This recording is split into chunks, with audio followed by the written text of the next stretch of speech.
En profondeur, à partir des points suivants, des vertus, des mouvements de l'Esprit Saint en nous, de l'action de l'Esprit Saint et de son aboutissement. Et dans l'autre tableau, les critères de discernement des agissements du malin en nous, ou autour de nous, enfin. Ça nous permet ainsi de faire plus clairement la part des choses. Parfois, rester un peu interloqué par certaines attitudes, certaines conduites, et il nous manque des précisions. Et l'utilisation de ce tableau peut vous être extrêmement utile pour faire la part des choses.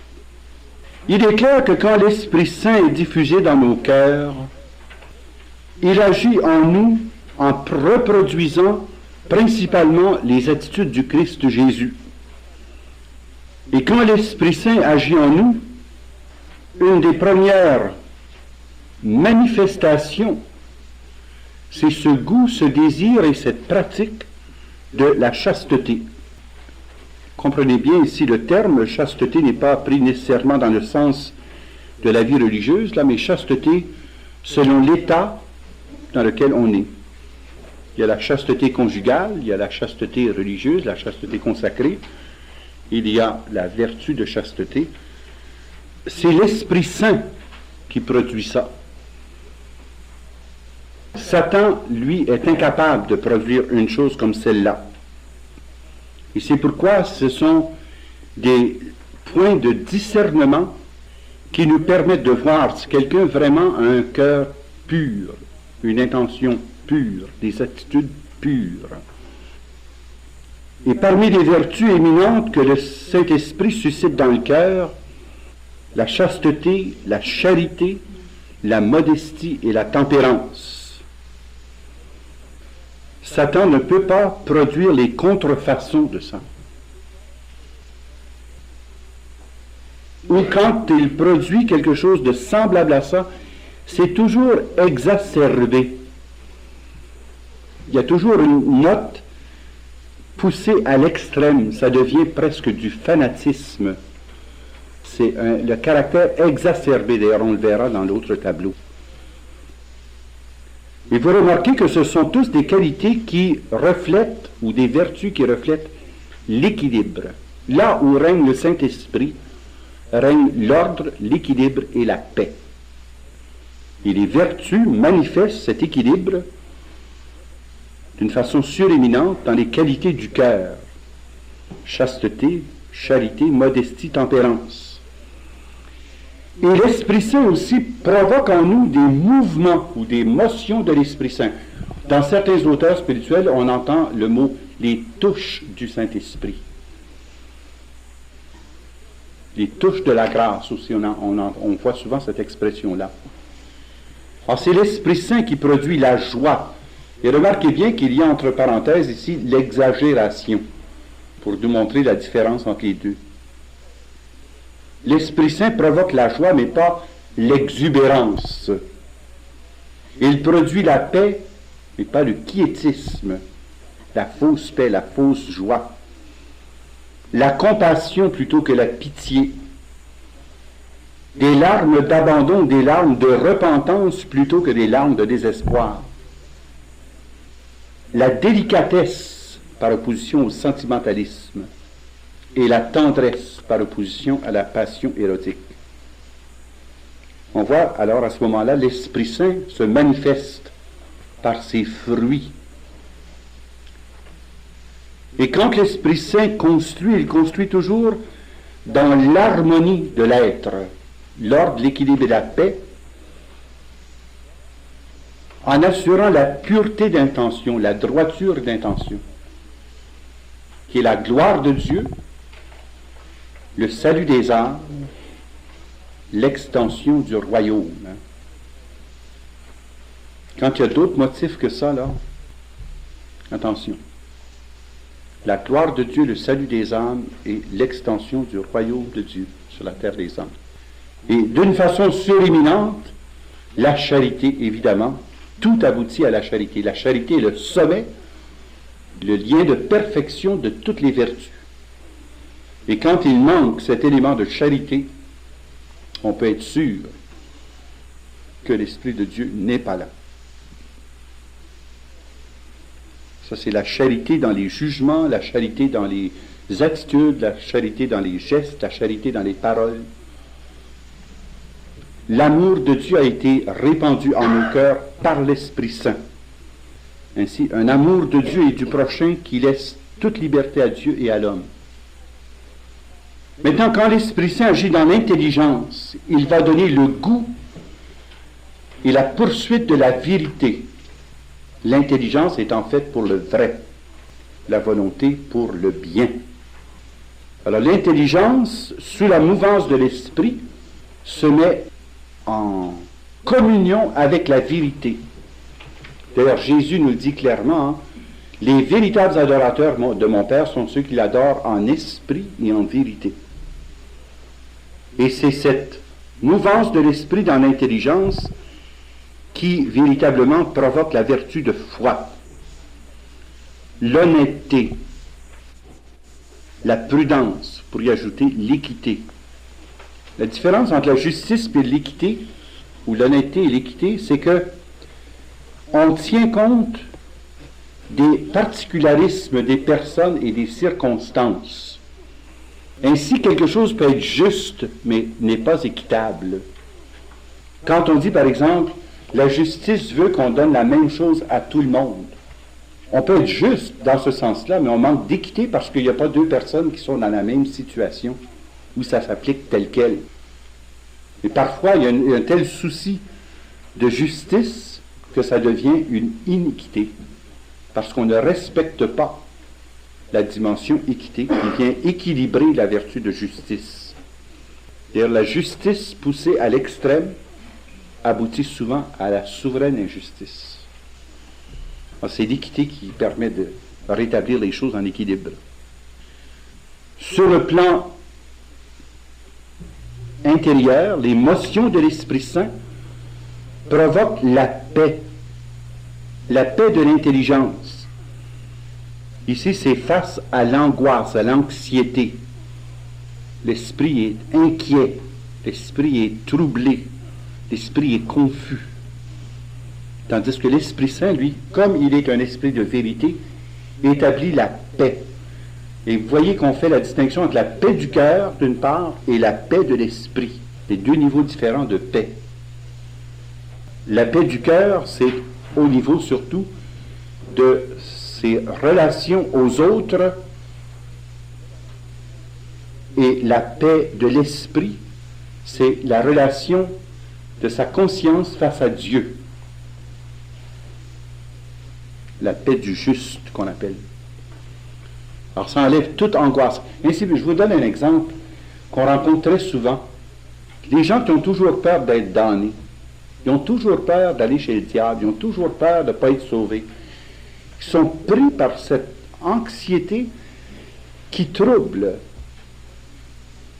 Alors, le Seigneur, par l'Esprit Saint, nous fait croire à cette vérité qu'en Jésus-Christ, nous avons le salut. Et parce que nous avons cette certitude, nous acquérons la paix de l'esprit, la paix de l'intelligence. Par tes plaies, tu nous guéris, par ton sang, tu nous as sauvés. Et cette affirmation merveilleuse de saint Paul aux Romains, chapitre 8e, il n'y a pas de condamnation pour celui qui demeure dans le Christ Jésus. C'est très important, ça.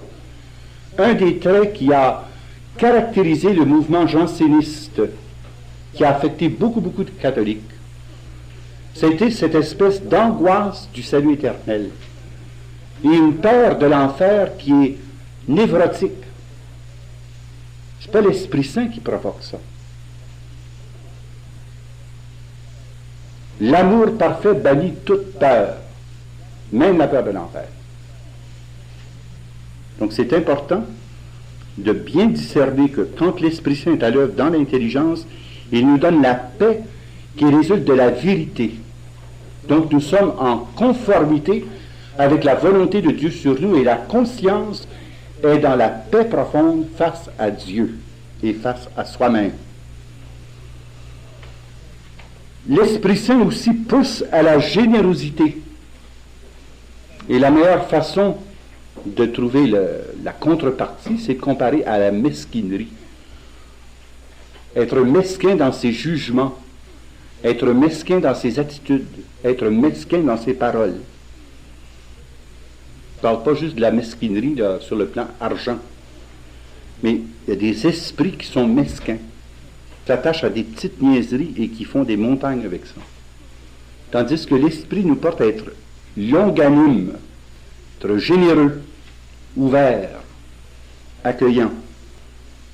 L'esprit aussi provoque en nous cette certitude paisible qui résulte bien sûr de la foi, par opposition à l'attachement à ses idées. Quelqu'un qui est attaché à ses idées est acharné à les faire passer. Tandis que quelqu'un qui a la certitude de dire la vérité, dit, le temps dira, simplement. Je ne sais même pas me défendre. Le temps dira, c'est tout. Donc, je te mets en paix. Il n'y a rien là. Mais quelqu'un qui veut faire passer son idée coûte que coûte, là, trame, complote, organise, prépare ci, organise ça, pour essayer d'arracher l'adhésion. La vérité n'a pas besoin d'arracher l'adhésion. La vérité attire par sa propre force. Pas besoin d'arracher rien. La vérité attire. Il y a une attraction de l'être à la vérité. C'est pour ça que ça nous donne une certitude paisible par opposition à cet attachement et cet acharnement à faire passer ses idées coûte que coûte. Le pardon aussi. Le véritable pardon en esprit et en vérité. Non seulement je pardonne à la personne tel événement, mais je veux même discarter de mon attitude tout dédain, tout mépris, tout rejet. Je pardonne, mais j'oublie pas. Je pardonne, mais montre pas la face. Je pardonne, mais disparaît. Alors c'est le pardon par opposition au rejet. La vérité aussi que l'Esprit Saint inspire nous porte à nous ouvrir aux autres, plutôt que de se replier sur soi-même. Le repliement sur soi-même résulte de l'égoïsme, tandis que l'ouverture aux autres découle de la vérité que nous sommes tous frères en Jésus-Christ, tous appelés au même salut, tous bénéficiaires de la même rédemption, tous membres du corps mystique, tous ayant un seul et même Père. Et ensuite, évidemment, la droiture dans ses jugements, la droiture dans sa conduite, la droiture dans ses pensées, par opposition à la duplicité. Visage à deux faces. Tel comportement vis-à-vis de tel groupe, tel autre comportement vis-à-vis de tel autre groupe. On dit telle chose en avant, telle chose en arrière, duplicité. La droiture, c'est le signe de la vérité. Si vous remarquez, c'est une des choses que Jésus dit de Nathanaël. Voilà un homme qui a la parole franche. Pas toujours agréable d'avoir des gens qui ont leur franc-parler, mais au moins tu sais ce qu'ils pensent. Il n'y a pas d'atermoiement, c'est la droiture, droit comme une flèche. Va au but, dit les choses telles qu'elles sont, sans plus ni moins. Et sur le plan de l'édification, eh bien l'Esprit Saint, qui est un esprit de vérité qui nous conduit à la plénitude de la vérité, va nous acheminer vers la sagesse. Rappelez-vous cette merveilleuse prière de Salomon, là. Donne-nous la sagesse qui vient d'auprès de toi. Et c'est peut-être une des choses dont notre siècle a le plus besoin. Notre siècle est tellement intoxiqué par la science qu'il n'y a plus qu'une seule antidote possible, c'est une dose massive de sagesse. On vit à une époque où on a érigé pratiquement à l'état de dogme les vérités, entre guillemets, scientifiques.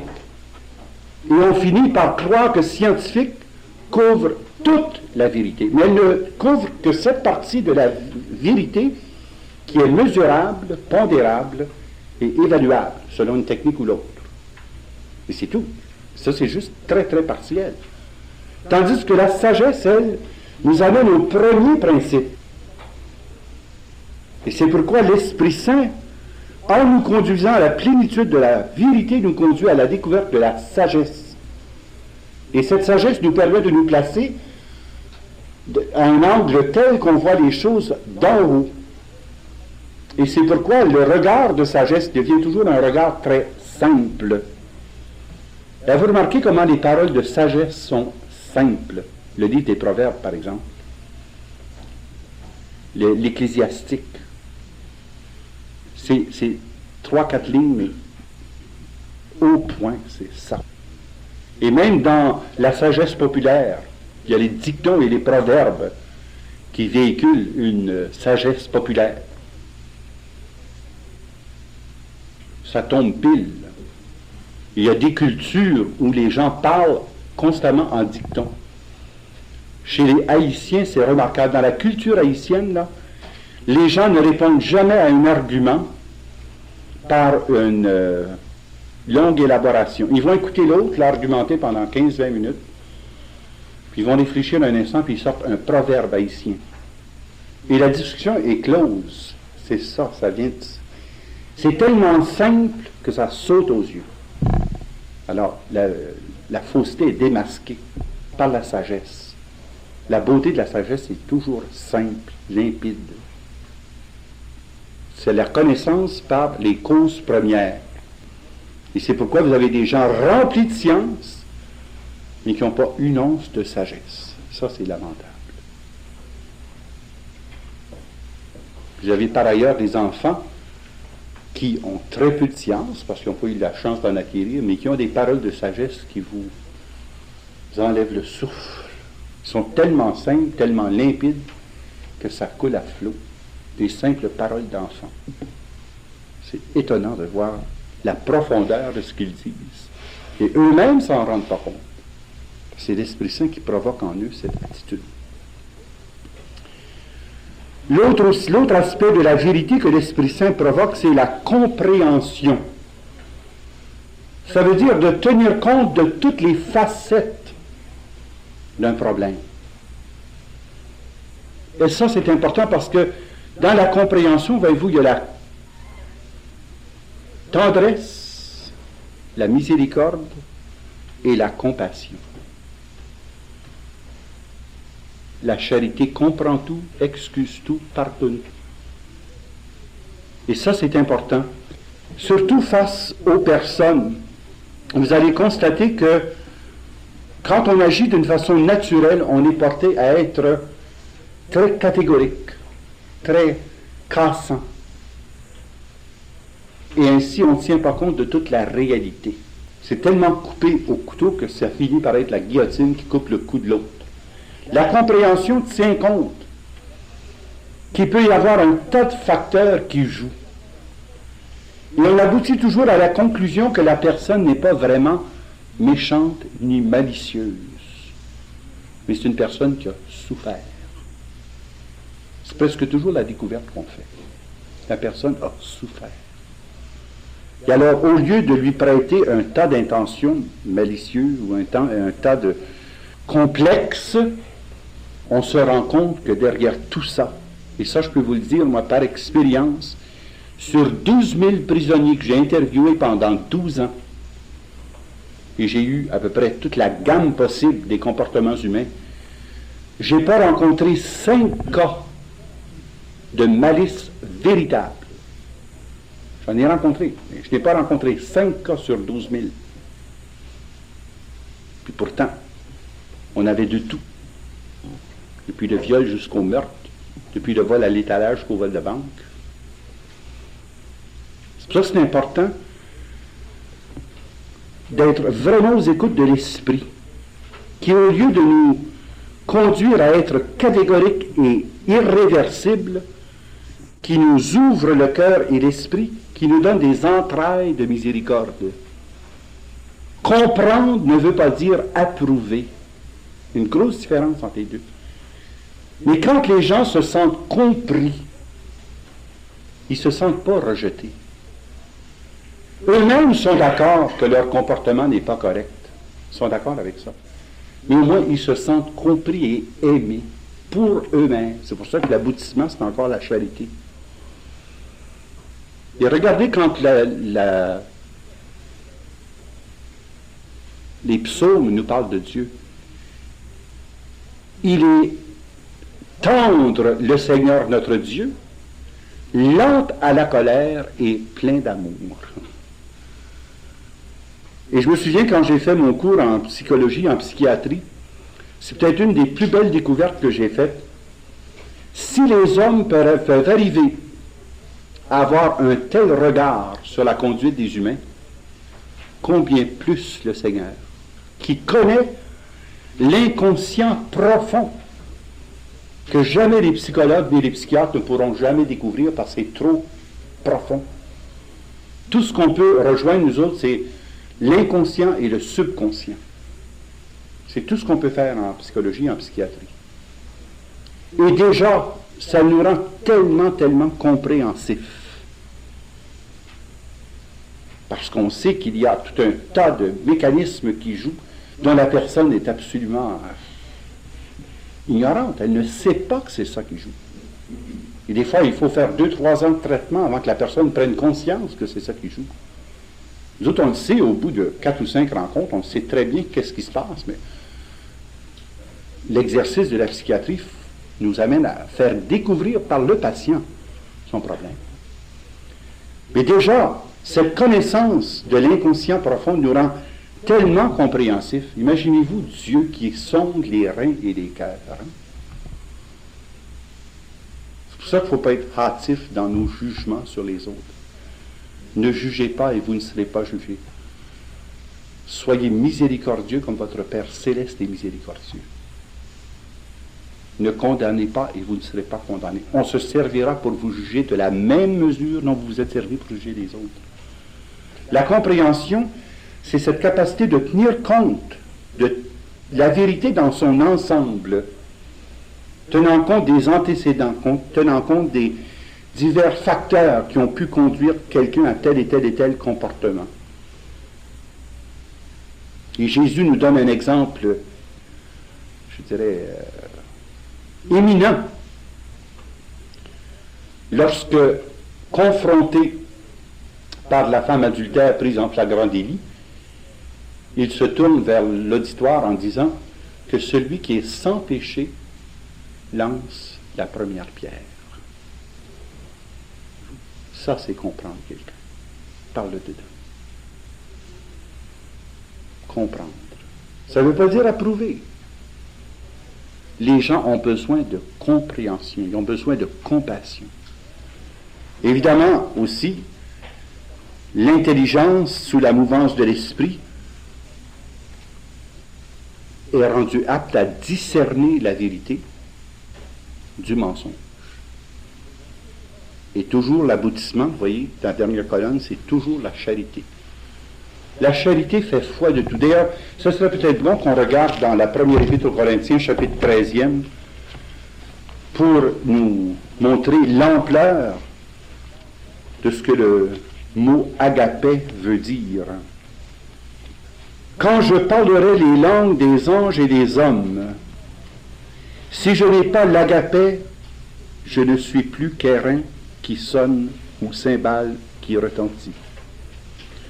Quand j'aurai le don de prophétie et que je connaîtrai tous les mystères et toute la science, quand j'aurai même la plénitude de la foi, une foi à transporter les montagnes, si je n'ai pas la charité, l'agapé, je ne suis rien.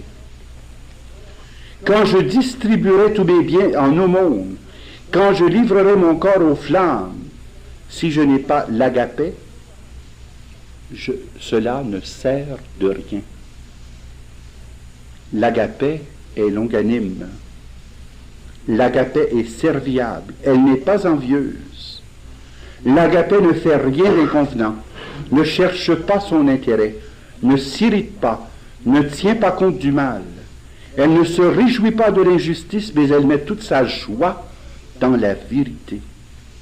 Elle excuse tout, croit tout, espère tout, supporte tout.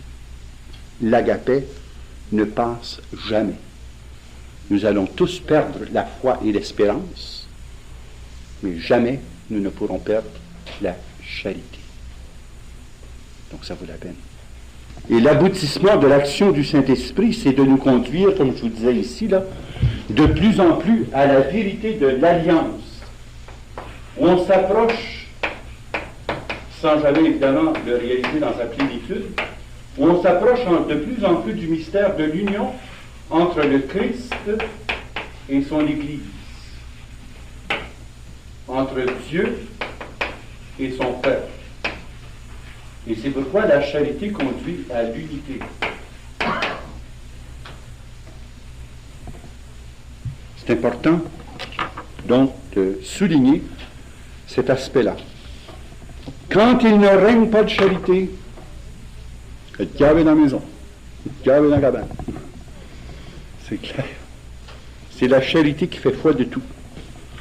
Donc nous avons vu le rôle du Saint-Esprit dans le cœur, dans l'intelligence. Voyons maintenant le rôle de l'Esprit Saint dans la volonté. On sait que la volonté a une ordonnance au bien, comme l'intelligence a une ordonnance au vrai. Mais le bien par excellence, c'est la volonté de Dieu le Père. Alors l'Esprit Saint met en accord notre volonté d'homme avec la volonté du Père. Père, que ta volonté soit faite, et non la mienne. Me voici, Père, pour obéir. Il se fit obéissant jusqu'à la mort et à la mort de la croix. Donc la volonté, sous la mouvance de l'Esprit, se met en harmonie avec la volonté de Dieu et ça se traduit concrètement par une obéissance, et ajouter deux adjectifs là, amoureuse et savoureuse. C'est peut-être pas inutile, parce qu'il y a des types d'obéissance qui sont de la résignation. J'obéis, mais je me soumets. Je me soumets. C'est pas d'obéissance, c'est de la soumission. Amoureuse et savoureuse. C'est pour ça d'ailleurs que c'est une vertu. Et à ce moment-là, la volonté est élevée par le souffle de l'espérance. L'espérance qui la fonde dans sa confiance dans les promesses de Jésus-Christ notre Seigneur. Et qui dispose le cœur à l'humilité. C'est rien que bon pour la poubelle. Ça, c'est de la fausse humilité. Il n'y a pas de vérité là-dedans. La preuve, c'est que dès que tu leur piles ses orteils, ils se montent au plafond. C'est pas vrai, il n'y a pas une résonance. L'humilité, c'est de reconnaître que les qualités ou les vertus qu'on peut avoir sont le résultat de la gratuité de Dieu. Et on lui est profondément reconnaissant. C'est pas dire je vaux rien, puis je sais rien, puis je suis nono, puis je suis toto, puis je suis gaga. Si tu es tout ça, là, franchement, je ne vois pas comment tu es fait à l'image et à la ressemblance de Dieu. En tout cas, c'est une icône manquée, ratée, 100%. Arrêtons de nous dévaloriser, car en nous dévalorisons l'auteur même de notre être. Prenons-nous pour ce que nous sommes. Reconnaissant nos faiblesses, nos limites, nos misères, mais reconnaissant en même temps les dons et les qualités que le Seigneur nous a accordés dans toute sa gratuité d'amour. L'humilité, c'est la vérité. Encore la charité, l'obéissance, la patience, le courage, la persévérance, la justice, la force. Où ça ne trompe pas, ça. La persévérance, ça ne trompe pas.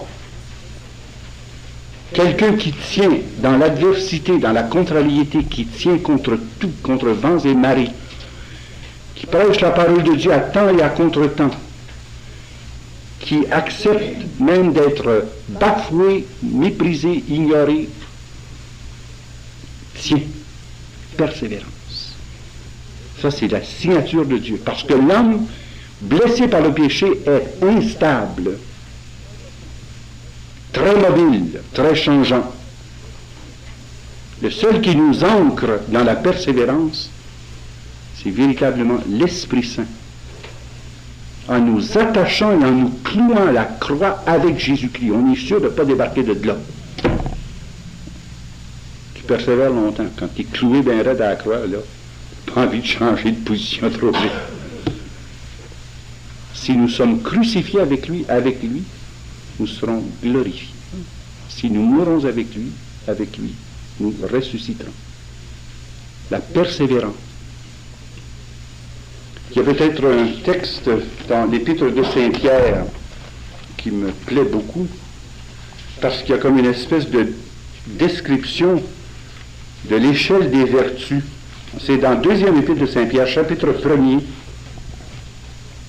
à partir du verset 5, là. Pour cette même raison, à savoir du fait que nous sommes participants de la nature divine, ce qui vient expliquer auparavant, pour cette même raison, apportez encore tout votre zèle à joindre votre foi à la vertu la connaissance, à la connaissance la tempérance, à la tempérance la constance, à la constance la piété, à la piété l'amour fraternel, et l'amour fraternel, à l'amour fraternel l'agapé. Vous avez toute une gradation là. Et vous voyez que ce qui est central là-dedans, tempérance, constance, persévérance. Ça nous tient rivés au Seigneur en toutes circonstances. Et l'Esprit Saint va provoquer aussi dans la volonté des mouvements, des pulsions qui ordonnent la volonté dans le plan de Dieu. Notamment la douceur. Il y a une place, je pense c'est Saint Paul qui dit que votre zèle ne soit jamais amer. Il y a des gens qui ont le zèle amer. Ils poussent des bulldozers, convertis-toi, puis démarche, puis envoie donc, puis va donc. Ça ne sent pas l'Esprit Saint, ça. La douceur. Par opposition, évidemment, à la mollesse. C'est pas du tout la même chose. Pour être doux de cette douceur, il faut la force même de l'Esprit Saint. Tandis que quand la volonté est laissée à elle-même, elle est très molle. La chair, l'esprit est prompt, mais la chair est belle. La volonté, portée à la mollesse, cède rapidement. Tandis que la volonté, sous la mouvance de l'esprit, est à la fois ferme, mais douce. Pleine de soumission, amoureuse et savoureuse, par opposition à l'indépendance d'esprit. Lone Ranger. J'ai consulté 3 personnes, me, myself and I. Alors, à ce moment-là, c'est sûr qu'on a toujours l'unanimité de cette trinité particulière, me, myself and I. Alors, l'indépendance d'esprit. Résignation. Mais il faut bien comprendre encore ce mot-là. Il y a la résignation chrétienne par opposition à la résistance. Il y a une fausse résignation puis une vraie résignation. La résignation, ce n'est pas le fatalisme en se disant « Ah, ça devait se passer de même, puis bon, puisque c'est comme ça doit être la volonté de Dieu que ça soit comme ça, etc. » Je vais vous raconter un cas très précis. Il y avait un petit garçon, 12-13 ans, qui souffrait de méningite aiguë. Et les parents s'étaient résignés à accepter la mort de l'enfant. Et le curé de la paroisse les avait exhortés à la résignation. C'était un groupe de personnes qui, dans le quartier, ont été émus de compassion devant ce jeune enfant et ont offert d'aller prier. Et on se dit, ah, donc, venez prier si vous voulez, mais en tout cas, nous autres, on est résignés. L'enfant a guéri dans la nuit même, et le lendemain, il jouait au football dans le champ. Vous voyez qu'à ce moment-là, c'est une fausse résignation. La volonté de Dieu, c'était que cet enfant-là vive. On aurait pu se faire croire qu'on était résigné, mais c'était une espèce de fatalisme. De toute façon, ça arriverait quoi qu'on fasse. C'est pas chrétien, ça. Ça, c'est du fatalisme païen. La résignation consiste en ceci, où j'assigne à nouveau ma volonté à la volonté de Dieu. C'est ça la vraie résignation. Je sais que ma volonté propre serait portée à résister, mais moi je replace ma volonté dans la signification de la volonté du Père. Donc je signe à nouveau, je resigne à nouveau mon adhésion à la volonté de Dieu, au lieu de résister à la grâce. Le regret. Vous pourriez mettre aussi la repentance parce que c'est du même ordre. Vous savez, une des raisons pour laquelle nous passons notre temps toujours à confesser les mêmes péchés, c'est qu'on n'a jamais vraiment expérimenté la repentance de ces péchés.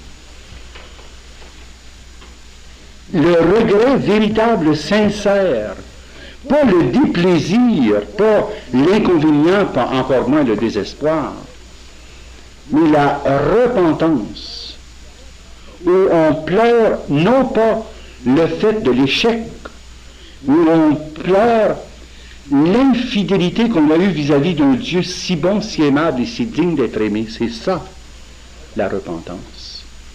Elle prend sa source dans le Dieu fidèle, plutôt que dans le moi infidèle. Bien souvent, on dit, j'éprouve du regret, parce que j'ai vécu telle ou telle amertume, puis franchement, j'ai fait une bêtise, puis j'ai payé pour. Je le regrette. C'est pas du vrai regret, ça. Tu regrettes d'avoir été pris, ou tu regrettes les conséquences que tu as subies, ou tu regrettes d'avoir été naïf. Mais tu ne regrettes pas ton péché. Le regret porte sur le fait qu'on a été infidèle à un Dieu si bon, si aimable et si digne d'être aimé. Et là, vraiment, s'opère la repentance sous l'esprit. Et quand Jean-Baptiste exhortait les gens, repentez-vous et convertissez-vous. Repentez-vous car le royaume des cieux est proche. C'est de ça dont il parlait. Dieu, dans son alliance, a toujours été fidèle. Considérez la fidélité de Dieu et considérez votre infidélité par rapport à ce Dieu si bon, si tendre et si miséricordieux. Et c'est de ça qu'on éprouve le regret, d'avoir perdu son amitié, d'avoir perdu notre relation à lui. Ensuite, vous avez la longanimité. C'est un mot qui, encore là, pourrait être compris par la grandeur d'âme. Longanimité, ça veut dire avoir de la grandeur d'âme. Je compare ça souvent à avoir le produit fini. Quand vous voyez une maison en train d'être construite, vous regardez devant ça, vous dites, mon Dieu Seigneur, quelle sorte de cabane à chien que c'est ça. Mais l'architecte, lui, voit déjà le produit fini, alors que vous voyez simplement les soliveaux, puis les murs, etc. Mais l'autre voit déjà dans sa tête le produit fini.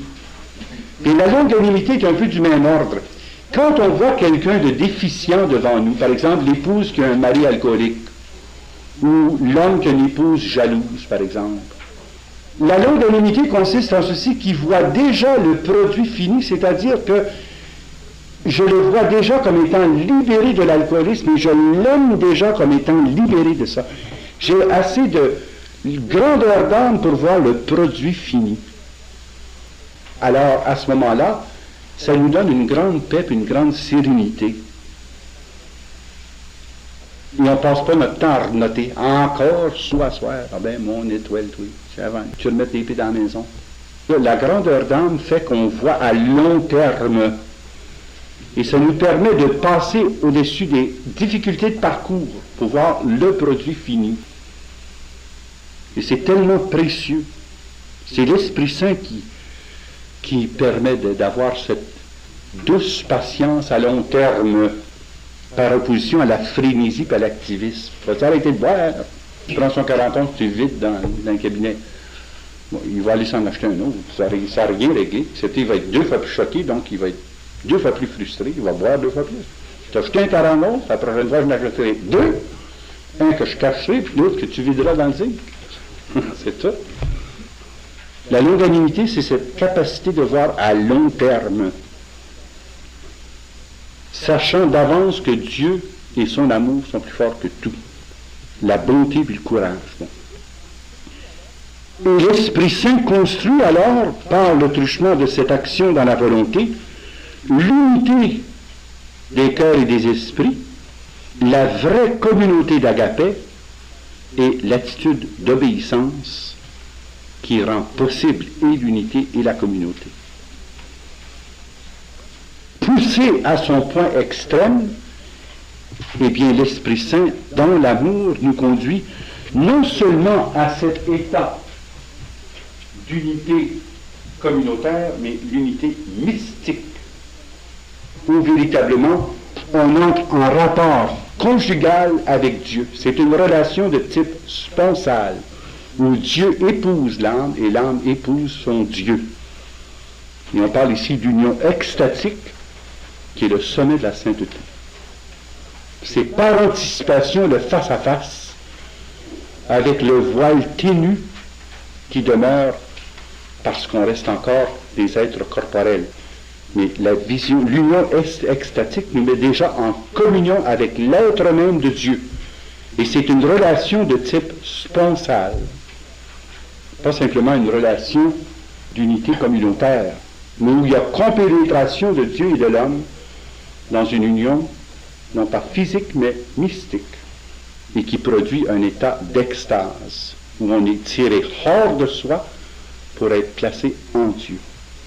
Je pense que c'est tout ce qu'on a le temps de voir ce soir, et on pourra aborder la semaine prochaine, eh bien, le contrepoids de cela pour le discernement du malin. Mais si vous voulez avoir d'une façon très très brève, là, vous avez Galates 5, à partir du verset 18 jusqu'au verset 22.